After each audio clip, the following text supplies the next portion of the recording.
What if some of your biggest mistakes became your blueprint for the next business you build? After opening 168 markets on an expansion team, Marissa Canario is building something new, and she details for you what she's doing differently this time around. How her obsession with agent experience clarifies her new value proposition. How her team treats the first 90 days like an audition, followed by continuous onboarding, re-recruiting, and segmented coaching. How they're leveraging AI and ISAs for relentless follow-up without sacrificing the human touch that builds trust and relationship. Plus, when you might consider expanding beyond your local market, how to avoid common pitfalls, and why partnerships may be the industry's force multiplier in the years to come. Get all that and much more right now with Marissa Canario on Real Estate Team OS. No matter where your business is today or where you want to take it, you'll get there faster and more profitably with an operating system. Welcome to Team OS, your guide to starting, growing, and optimizing a real estate team. Here's your host, Ethan Butte. Marissa, it was great to meet you in person last month, and it is wonderful to have you here on the show today. Welcome to Real Estate Team OS. Thank you so much. It was great meeting you as well. That was actually that was a really fun conference to speak at. And obviously getting to meet you and having the opportunity to come to Team OS is fantastic. Yeah, and you speak at a ton of conferences. I don't know how much that will come up. I feel like this could be a conversation kind of in two big parts: what you're building today and the distinction I think you have of opening more markets with Keller Williams than probably anyone else in history at 168. So there's a lot learned there that translates for people in a variety of situations. So we'll get into all of that, but we're going to start where we always do, Marissa, which is a must-have characteristic of a high-performing team. What comes to mind for you? You know, for me, the highest performing teams, rainmakers, leadership, are obsessed with delivering the agent experience and the client experience, right? So the characteristic would be obsession. Like they wake up every single day with, a problem to solve, a person to help, right? And there's just always something, myself included, that we're just running after. And it is just a complete, like you sleep, eat, breathe this stuff. And I think that to get to scale and to have the opportunity that we all want to create for agents and for clients, we have to be. I really like the way that you introduced both of those, both experiences. I always think that they're completely interrelated, that you can't really separate the two, that the client experience will never be better than the agent experience, potentially. I think someone might argue with me about that. But the unique thing about, the folks that I have on the show, including you and the folks that listen to the show and communicate with me by email and other channels, is that you have the distinct opportunity to dramatically influence both. The agent is primarily focused on, client experience, obviously, but share what you think is the relationship between the two and what is the common thread? Like, what are a couple of things people should be thinking about or doing that will improve both of them based on the way that they relate to each other? Yeah, so I think that a lot of the time we are so busy delivering things, right? The value proposition to the agent that we forget that a lot of the reason agents join teams is because they also want help and leverage delivering the same exact type of value proposition to their client. And so for me, it's equal obsession because we exist to not only help the agent, but help the agent do more business repeatedly, right? And we talk a lot about database being goldmine, and it 100% is. And so for me, the two of them are equally important. And the reality is, if an agent were to get out of the business, which we see happen a lot, right, that's still team business that they can earn referral revenue on. And so that is a relationship that we should be building no matter what, and then participating in together in partnership. So that's why I say that. Cool. Love that. I teased a little bit about what I know about your background, but I would love for you to characterize your journey through the real estate industry however you like. Yeah, so it happened on accident. Right. And I say that because there's really no accidents, but I do believe that it was something that I was never looking for. It kind of found me. I grew up in the car business, worked a 7th level or very large insurance agency of my own in the health insurance space, and woke up one day and said, I don't think that this serves me anymore. I'm just going to go sell houses I had in college. It's how I paid tuition. And I said, you know what? I'm going back to selling houses. And I joined Keller Williams after about a year of being recruited. And the team leader, Tom Martin, he actually recruited me to KW. He said, hey, there's this opportunity. You're perfect for it.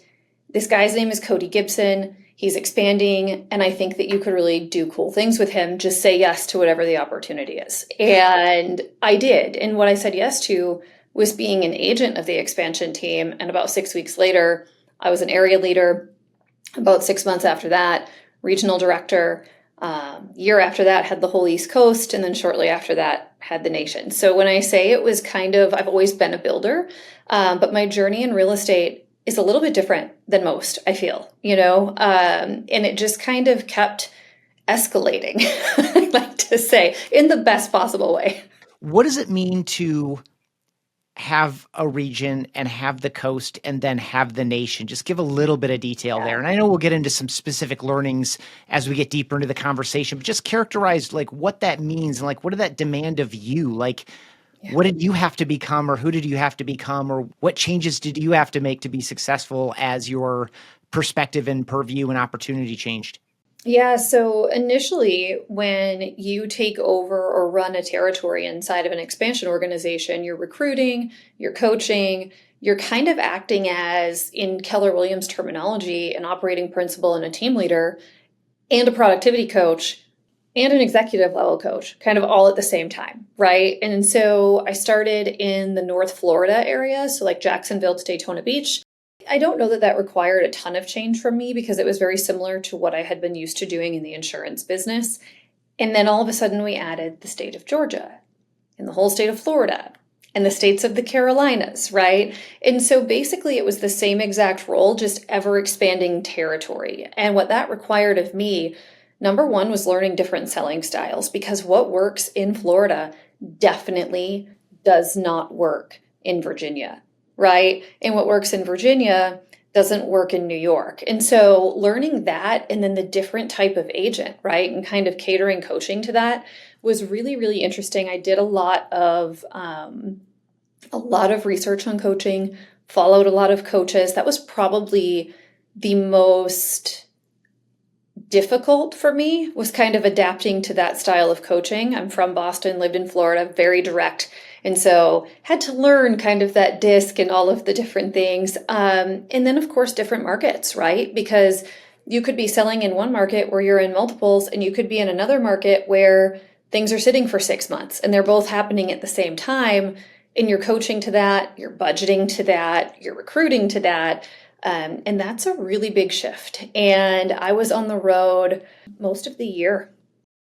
In that journey, did you have much time to stop and reflect? Because I can imagine a scenario where it's like go, go, go, and you had that in you, you wanted to do it, and so you were just go, go, go. Like, were you stopping and reflecting? Did you have any kind of guidance or mentorship or partnership that was crucial as you took on this additional kind of scope and responsibility? It's funny, in the early days, there wasn't a ton of reflection. It was a lot of growth, right? We went from 0 to about 140 agents in 8 months, just in the East Coast region of the company. And so a lot of my time was relationship building with agents, with leadership, city to city, kind of thing to thing. And you know what really was the moment that really, really stood out as, oh, wow, it's time to reflect on what we've built, is when COVID happened. Because overnight, the travel stopped, the speaking stopped, recruiting went through the roof, which was really interesting, right? But it actually forced me to kind of sit down and say, okay, we've built this really big organization, and there are some pretty serious threats against it right now, right? And how do we evolve through that? And that's where I learned to actually take time to reflect and grow. And then right after COVID is when I kind of stepped into the national role, which requires even more. So there was definitely a lot of reflection at that point. And as far as mentors, I mean, Cody Gibson 100% was very in it with me. And Michael Putnam was definitely someone that we all worked together really closely on mentoring one another. And then, of course, some people outside of our expansion world as well. I followed Jeff Glover for years, really started getting really involved about a year ago, but listened to a lot of his stuff prior to that. I would imagine we're gonna move on in just a minute, but I would imagine that in this period, you were probably in front of a lot of different people in a lot of different ways, and that was probably the foundation for what is your speaking style and your willingness and ability to speak often and in lots of places. Is that true? And if so, what did you learn maybe about communicating with other people through this experience of expanding markets? That is 100% true. There was a lot of different personalities. There's a lot of, right inside of a franchise system, every single location is different. So we could be recruiting in one city to two different leaders and offices. And so I developed a skill set very quickly of being able to change hats from leader to leader, leader to agent, new producer to mega producer, right? And I think that for me, it was really, really interesting to kind of learn that. And like I said, I'm a high D. I'm a high D, high I personality. And so learning to adapt to somebody that maybe needed a little bit more information before we move forward on both sides, or maybe somebody that had an experience that wasn't the best, and kind of saying, well, this is the way it's always been, it was really hard for me. It was really hard to adapt to that. But I do think that it allowed me to become the speaker and coach that I am today, because I learned how to meet just about anybody and everybody where they were and have a conversation where I could kind of learn to understand their viewpoint. So in the beginning, though, it was very like, why wouldn't they want this? Have you seen the value proposition? This is amazing. We can work together. We can do so well. And so many times it was like breaks and I'm going, why? I don't understand. And so I had to do a lot of learning there, but I do think it makes me very dynamic today. And it's one of the things that I think I'm most grateful for from that journey. One of the key phrases that you use there is like meeting people where they are. It's one thing to say something. It's another thing to communicate something. And meeting people where they are is the best path, obviously, to really getting through and making something constructive. So you're back in building mode. Characterize Apex Realty Group however you like. Like, where are you today? Where do you want to go? Kind of what's going on there? Yeah, so Apex Realty Group was born over the summer. I had done this for my past life, about 7 years. And in April, I hit a point where I thought, you know what, there has to be a little bit of change. And I kind of stepped back completely for a long time, and it felt really, really awkward. I am not someone to kind of sit and let the idea come to me. I have not. You don't strike me as that kind of person. And I thought, you know what, I think if I don't do this, I'll really regret it, because I have built a really cool thing. And I think that at my core, that's who I am. And I want to go build another really cool thing. I just don't know what that looks like. And so Apex Realty Group, I moved to Wisconsin, and there has never been, to my knowledge, a large expansion from the middle of the country. Typically it originates West Coast. There are a few East Coast. So that was number one for me. Like, wait a minute. There's not a lot of that out here. What if we could find a way, right? And so that's kind of where Apex was born. And the idea of Apex is taking every single thing that I learned, more of what I failed at, in all honesty, and correcting it. And so I think that this is what's so exciting about Apex is it 100% will be an expansion network across the United States at some point. Right now, it's going to be more regional based in the beginning. And I was looking at it, and one day I just wrote down every single thing that I didn't do right. And that is how we built the value proposition. And so it includes my boyfriend, Scott, is very much a big part of it. He is the operations brain, thankfully, because definitely have the vision, am the builder. And he's really good at being like, okay, well, that needs a system. And so he's building out that part. I'm kind of building out the sales and recruiting part. And really what we're looking at is, what do agents need most today? And what exactly did we do wrong before? And I think that the mistake that sometimes gets made is we're trying to serve everybody, right? And what I know is that I can't. And so this new team has a very, very specific value proposition and agent that we're seeking to work with. And we also made a really unique financial model that is totally different than what you typically see. Because I think that with all of the different opportunities out there right now, Zillow Flex, right? You've got a lot of other lead aggregators and opportunities. We have to be really competitive and provide that value stack still. Okay, two things, well, I guess three that I super love here. One, that you already have your operations person Yes. and you already know and trust each other like in a really meaningful way. I think that's critical to really take anything to any meaningful scale.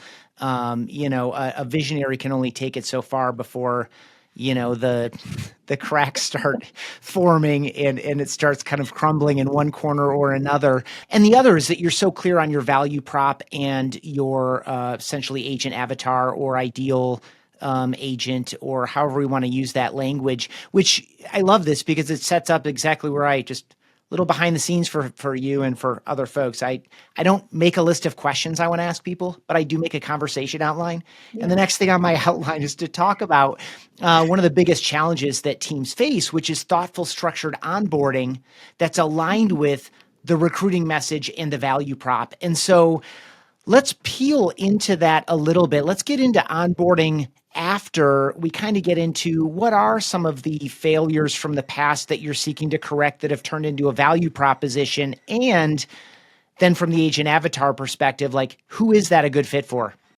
Onboarding, and like you said, we'll get into that a little bit. However, that is probably for an expansion organization one of the most important factors of your entire foundation. And it's also one of the most difficult to get correct. My whole mission is to have that like Ritz-Carlton onboarding experience, right? Where we show how excited we are to have you here. You know exactly what's coming next. And it's a very in-depth experience because I think the mistake that gets made, I know the mistake that gets made is contract signed, stuff is set up, and then it's kind of whatever, where I think that like we just kind of work them into the system. And sometimes as a visionary, you think, well, obviously that's next. Just get on this call. No, that's not right. And so onboarding to me is continual. And once I realized that is a huge part, like we are never not onboarding every single day is like a day of basically intention, right? Around re-recruiting our own agents. And I think that it's really important that we face it that way. So the new system has us in front of either my face, Scott's face, every single day, right? With some sort of tidbit, some sort of training, and here's what happens next. There's a lot of celebration around milestones. I think that as a high D, sometimes you're very much like just on to the next in your own brain.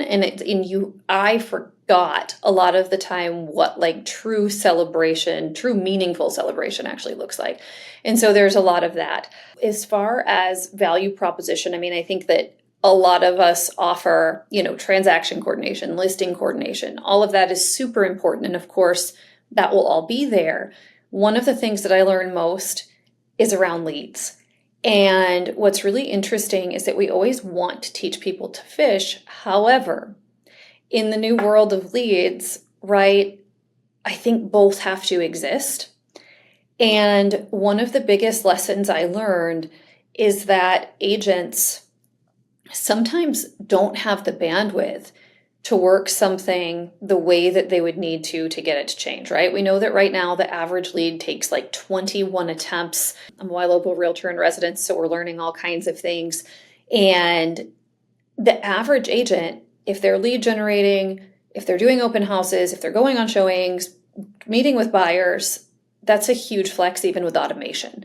So the new value prop includes a lot of ISA assistance, a lot of automation and tools that will enable the agent to have charge of their own database that way, but also have a lot of assistance in their own database that way and have a lot of appointments set for them.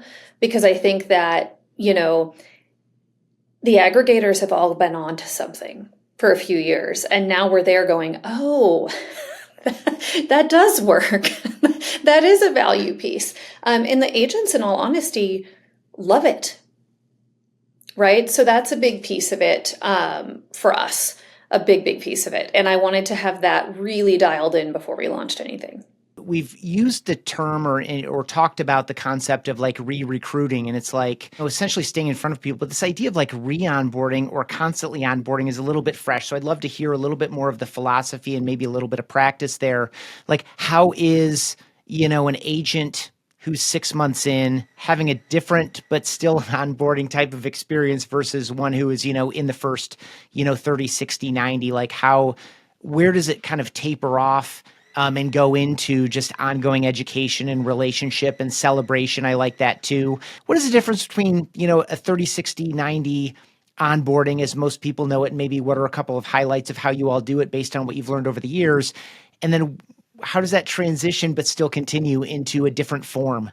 Yeah, so this is actually a very interesting view inside of my brain. If you saw it in writing, you'd be amazed. It's like a whole notebook. And then ChatGPT has like probably a novel worth along with me. So how we onboarded was essentially, right, like it's interesting because you're onboarding through a market center and the team. So that's kind of, we're removing some of that friction in the new model. However, it's really important that in the beginning, we're there every single day. And when you're not close to somebody, that's really difficult at times to do, right? So the 30, 60, 90 is the idea of, okay, it's day one. This is what we do on day one.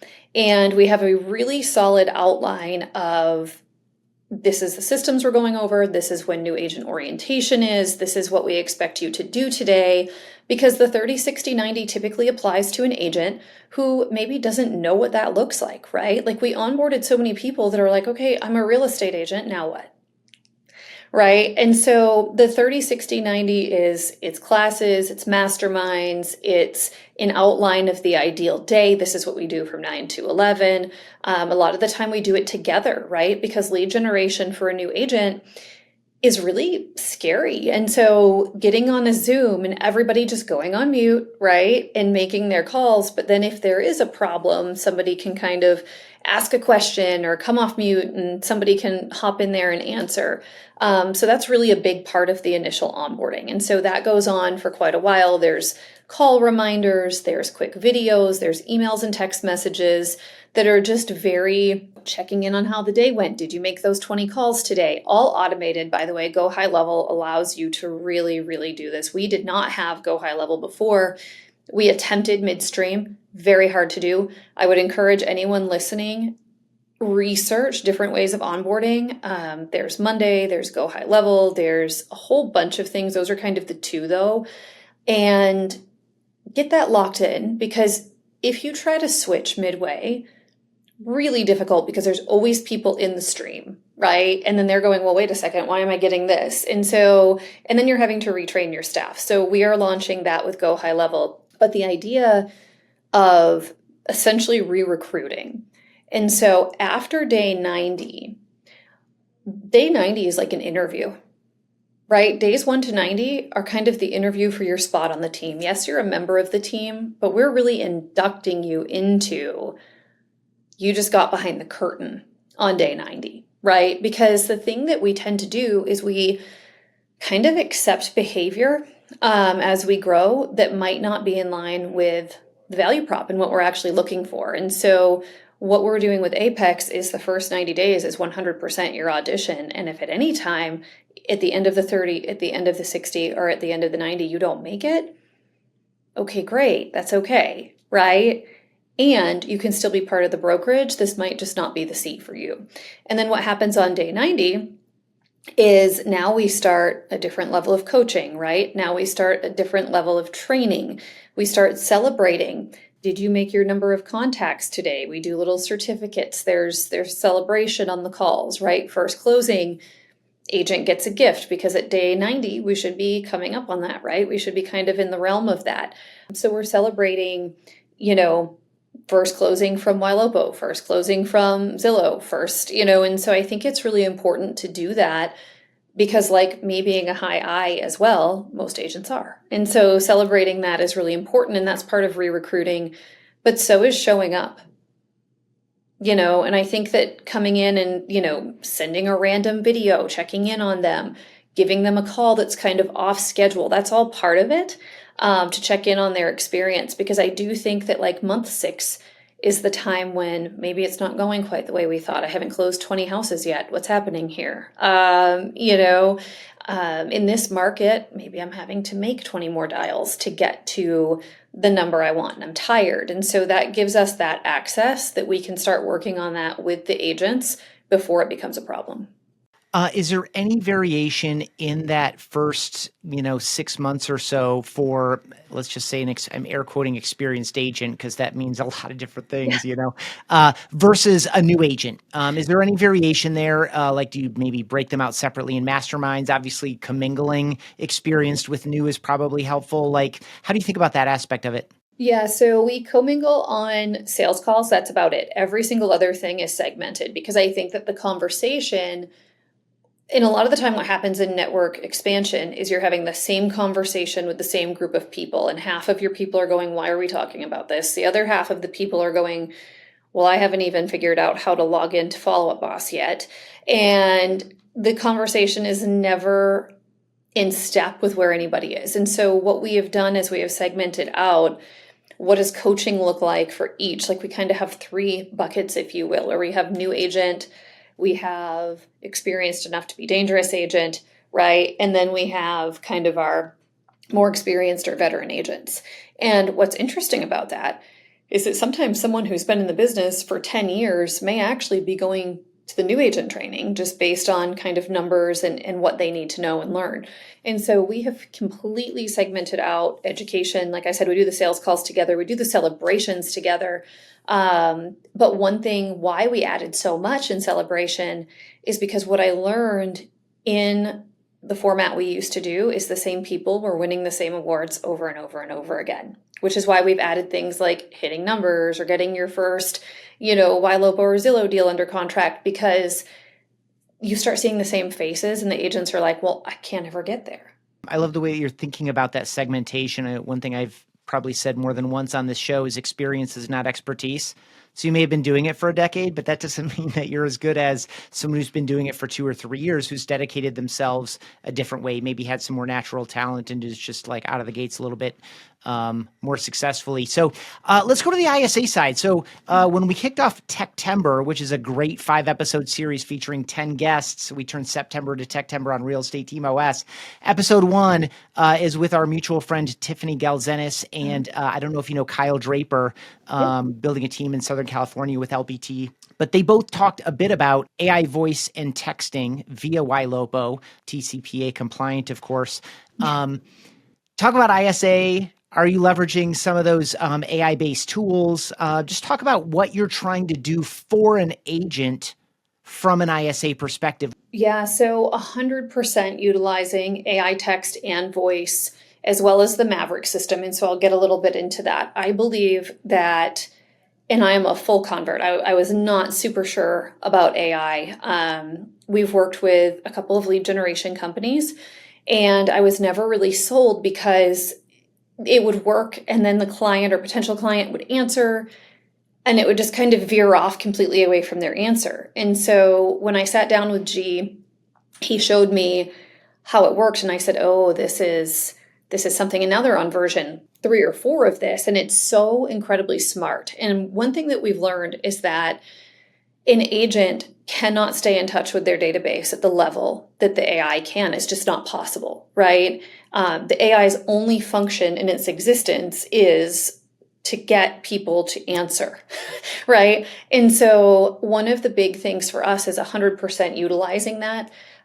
There's a huge focus on agent training, though, because I think agents start to lean sometimes a little heavily on it, which is why the ISAs exist, right? Because the agents are expecting, at times we have seen where it's like, well, it didn't get me the appointment. Well, it's not existing to get you the appointment. It got you every ounce of the backstory, right? Like you just saved yourself 2 hours worth of conversation and kind of dragging it out of somebody. You know exactly why they're looking to sell. You know exactly right where they're looking to go. I mean, we've seen conversations so in depth with the AI that we don't even have to really ask a lot of questions going in. It's more statement of fact, right? So I think that that gives us a ton of leverage in getting to the ask for the appointment. It becomes a lot faster. I also think that as far as Maverick, that's a game changer. The whole Maverick system gives us so much more insight, right? Like I can see that Joe agent is 4 days behind on leads where prior we were having to maybe pay a VA to do that, right? And so now I can nudge people, which is one of my absolute favorite things.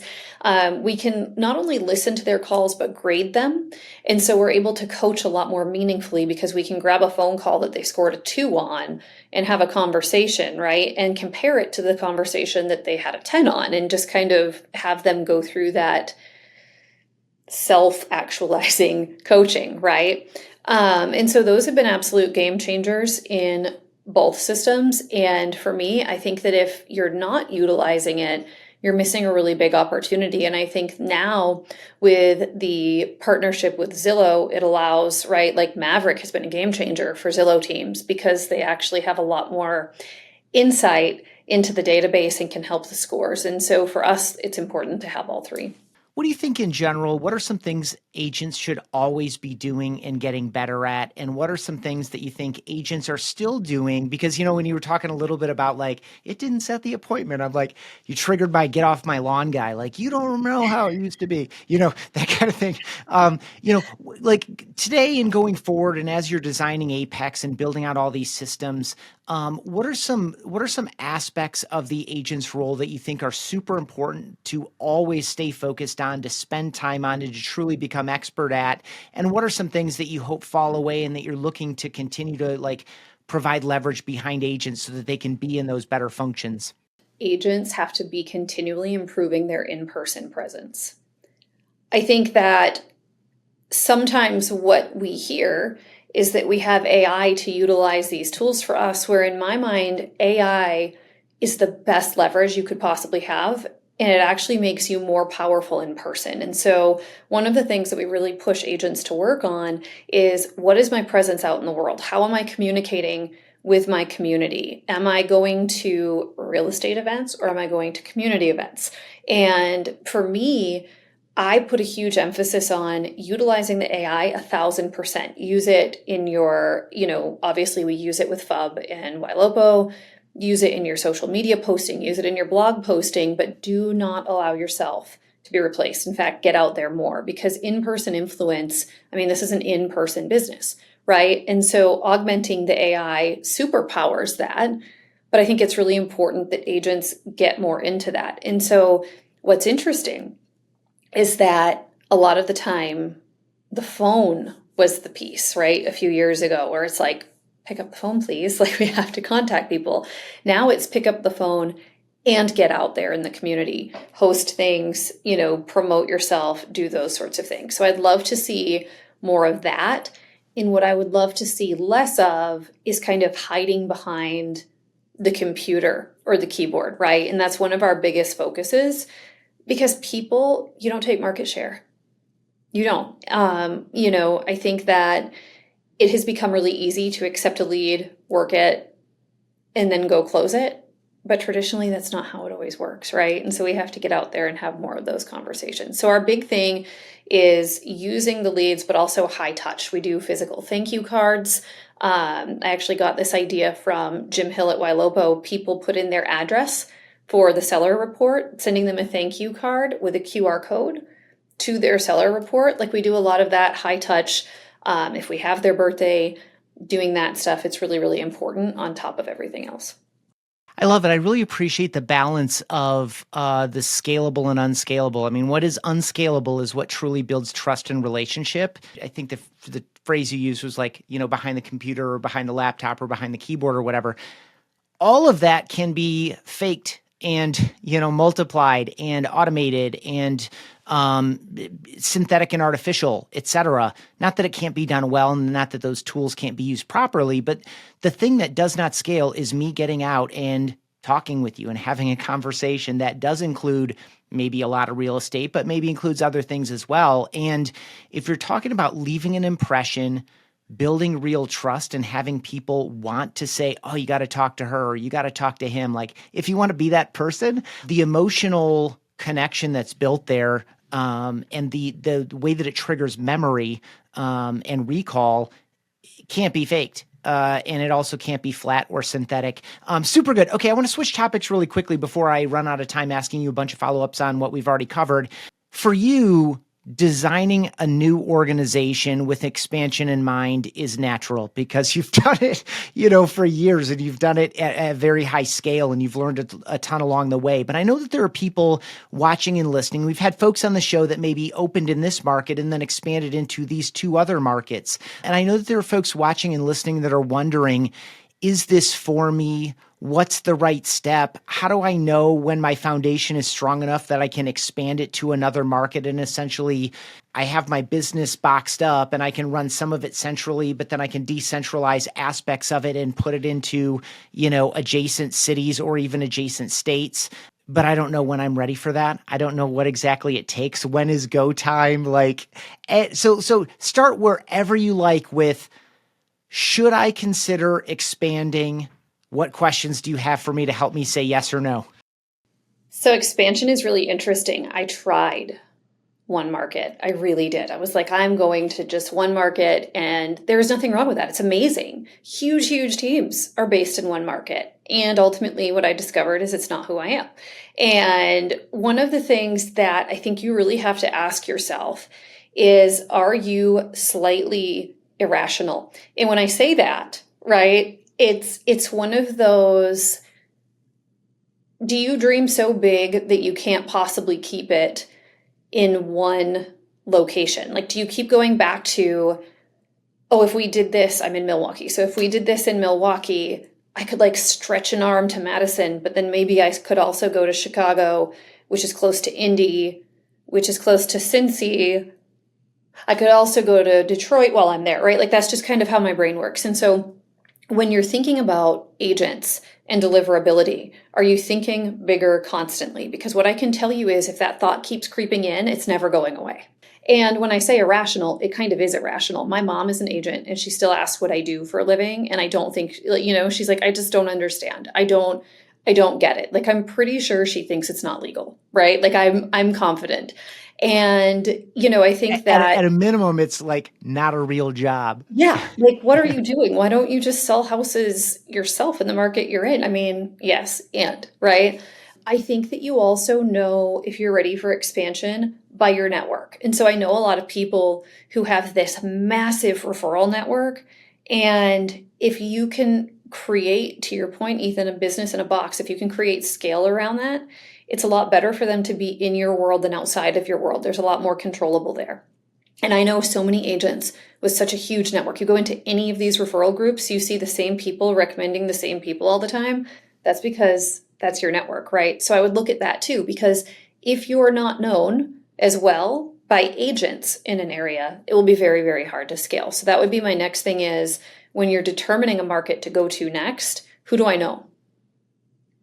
Because for me, I know literally nobody in upstate New York, right? And when I think about it, I'm like, I know a ton of people in Florida, so it makes a lot more sense. And so I would urge you to ask yourself when you're thinking of this. The next thing to ask yourself is, are you willing and able to fail and fail a lot?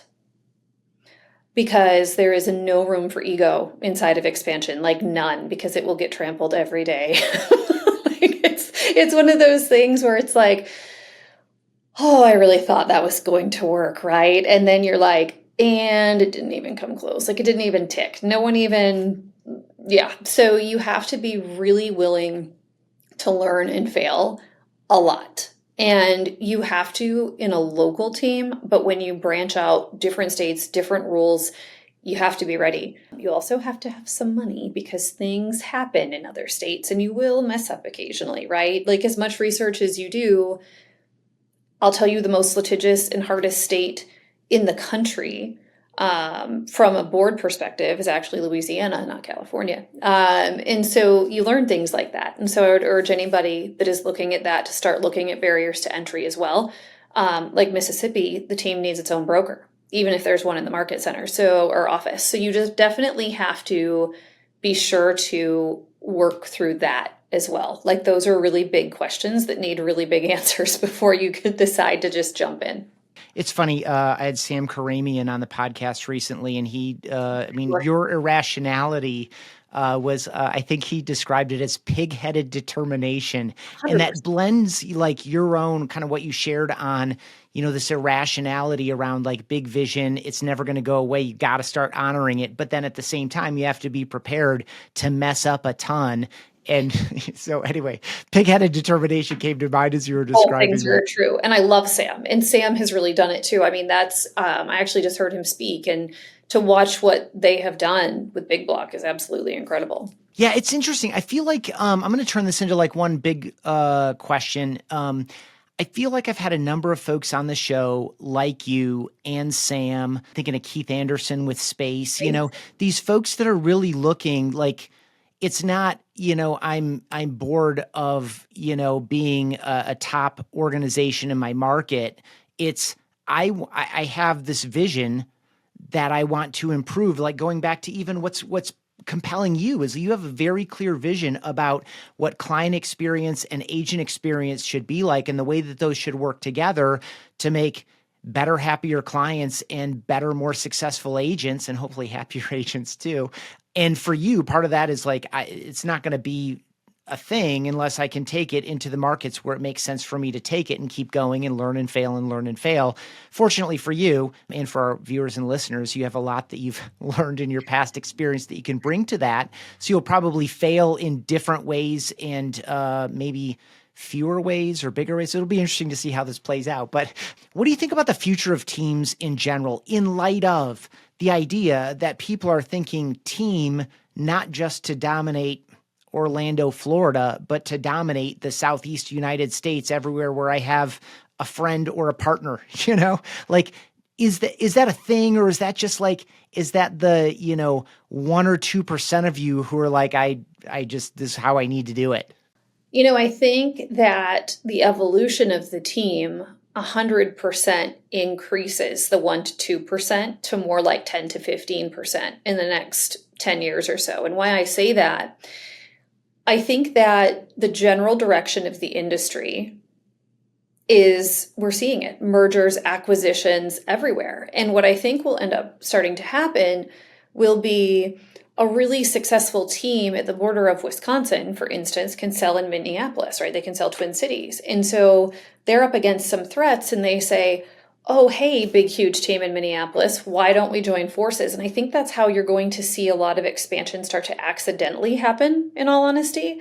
I think that probably the thinking isn't to expand as much. I think that's still kind of that 1 to 2% type of personality thinking. But I do think that it will start to happen organically more and more over time as we start to see expense go up to run teams, as we start to see, lead sources are becoming more and more expensive all the time.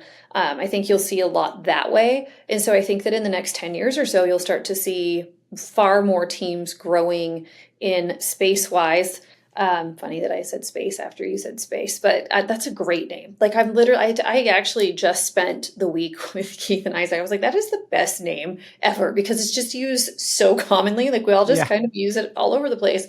And, I think that we'll start to see that more and more. I do think that the people who are expanding will become larger than a lot of brokerages. And why I say that, I believe that teams are just going to keep, like I said, rolling into other teams and becoming larger and larger. And I think the expansionists that are out there today, no matter the brokerage, are just going to get larger and larger, and in some cases larger than the entire brokerage that they're part of. How much of your either future growth or in your past experience was kind of M&A type activity, partnerships and things versus we have a good leader here, let's plant and kind of grow from and like hard recruit into it, et cetera. Like, I know I opened up a whole separate conversation at the end of this one, but like, what was that split? Or like, is there a path that that is more obvious or more right for a particular type of person? It's both and what I will tell you is that I am very slow to learn sometimes. And so I built the entire initial team by hand with solo agents. And Abe Shreve, I'll never forget it, on a call, he said, "You are literally a stick of dynamite that's burning at both ends." Right? And we're just hoping that we don't go like this. I would not suggest it as a model to follow.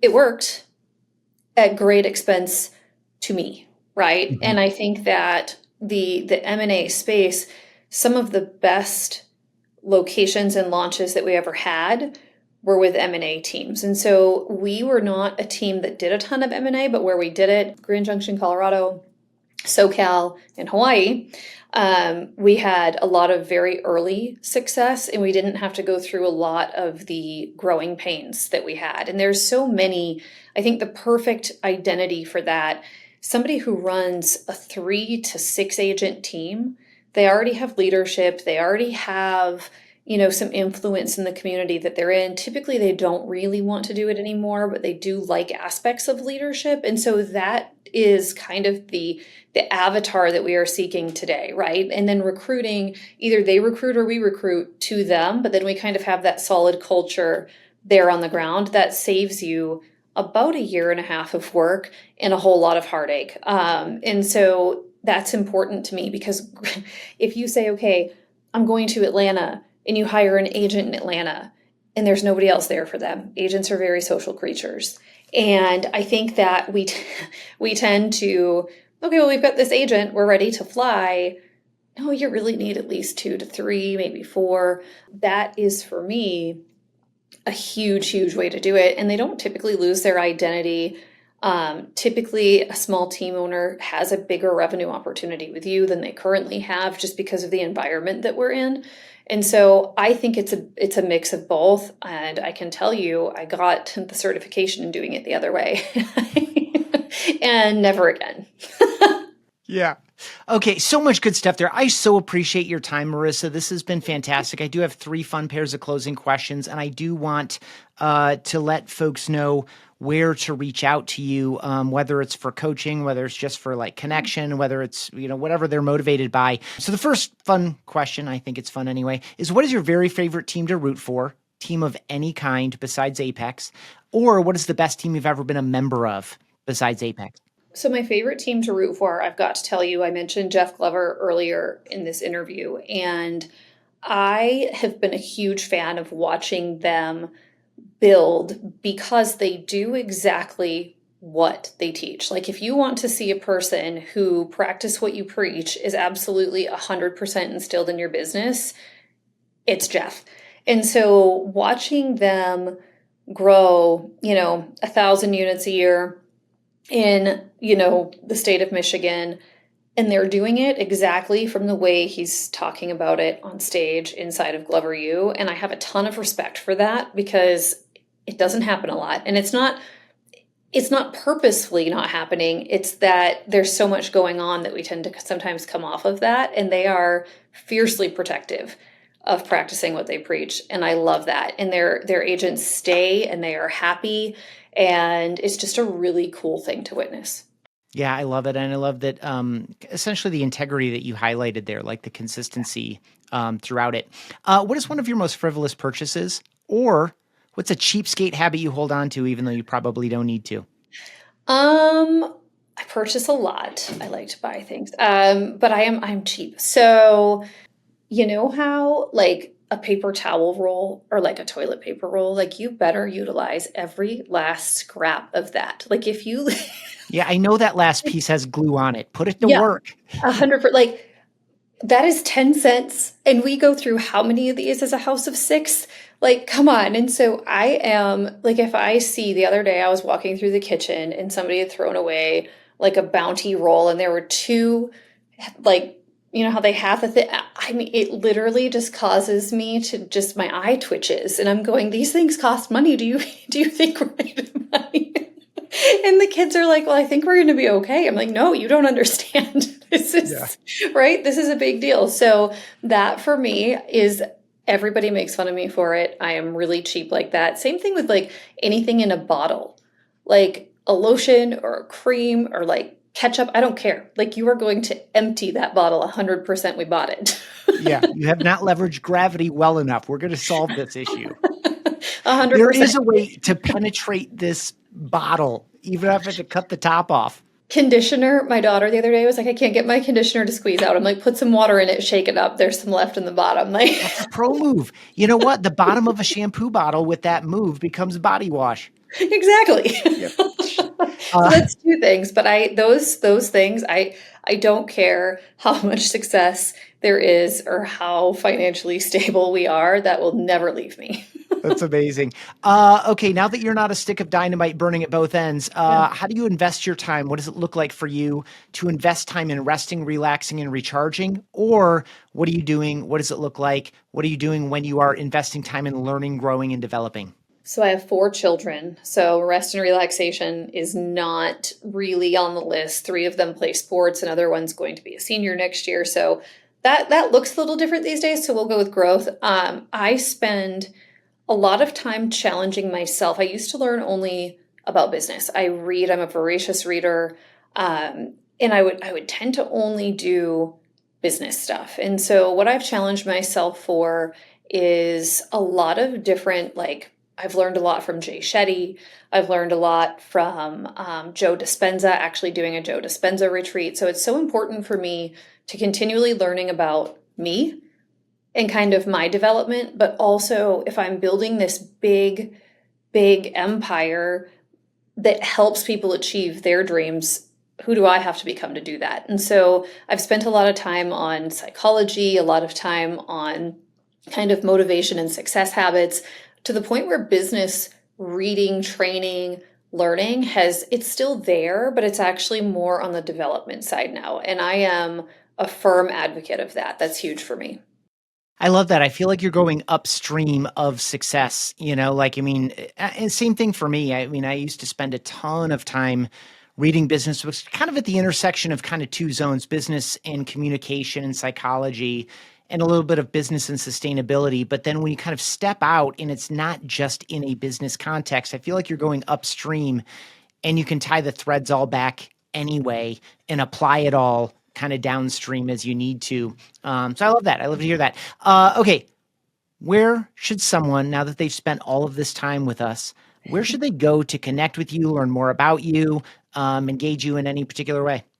Probably the easiest is my Instagram. Super simple. It's just Marissa Canario. It's just at and then MarissacAnario.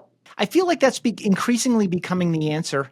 It's just Instagram. Go find. So linked up down below. If you're watching on Spotify or listening on Spotify, if you're listening on Apple Podcasts, if you're watching on YouTube, if you're watching or listening on the website realestateteamos.com, I have a bunch of stuff linked up right down below, including Marissa Canario on Instagram, 2 R's, 1 N. First name, last name. It's all linked up down below. We mentioned some other guests, some mutual friends of ours that have been on the show, and some of those conversations and the nature of them. Those are all linked down below. It's all down below in the description, wherever you're watching or listening. All right. Well, and actually a really cool thing, I found this new company. It's called Pop Store. And it's like a link tree, except it's built for real estate. So when you go to my IG page, there's actually like my phone number. All of my fun videos are on there because we like to play around with social media lately and do some fun stuff.